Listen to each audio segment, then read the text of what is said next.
Yeah, all good, all good. Just going for a nice peaceful walk this evening.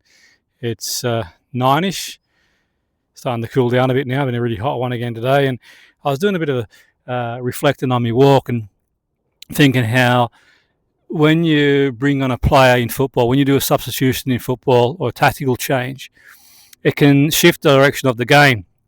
What I mean by that is the momentum is psychological and tactical also, where one team can gain control. And one of the things to take into consideration is that what it can do is change the whole dynamic of the game psychologically. When you make that change, you bring on a sub. It can work for the better. It can also work for the worse. It can obviously change the shape and have a number of sort of tactical implications, but also psychologically as well, because sometimes what can happen, there could be a subtle shift, a real subtle shift in shape. Then psychologically, the other team might start thinking, okay, we're back in it now. We're on top. They're beginning to struggle.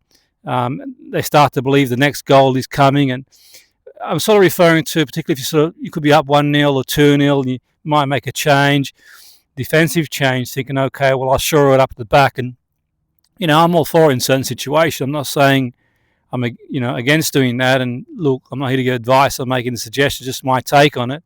But I think sometimes what can happen, a substitution or tactical adjustment can either increase the belief or take it away. Players don't see just a new player emerging from the pitch. They interpret what it means. Obviously, my experience of working with individual players and teams over the years. So change can alter the team's behaviour and sometimes affect the rhythm. Also, it can distance between the players and emotional control as well. The opposition also can receive a message and start feeling an opportunity.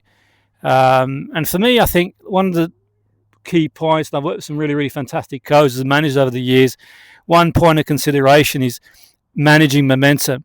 One of the things is sort of to take into consideration if you're making a substitute is what problem am I solving? One question to ask is what is the problem? What's the issue that I'm solving?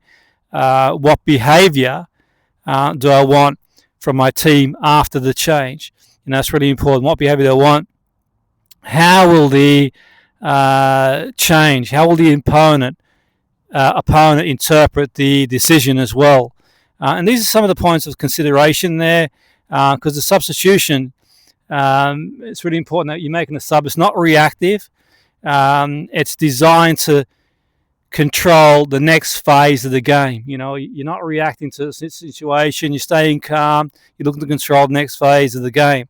Because in elite football, tactics create structure, but psychology controls the momentum. And I think one of the most important things to take into consideration is part of substitution is not for the player, not just about the player entering the game, but also the impact that's going to have on the other 21 players, if there is 21 players on the field, providing no one's sort of sent off. But that's my take on it.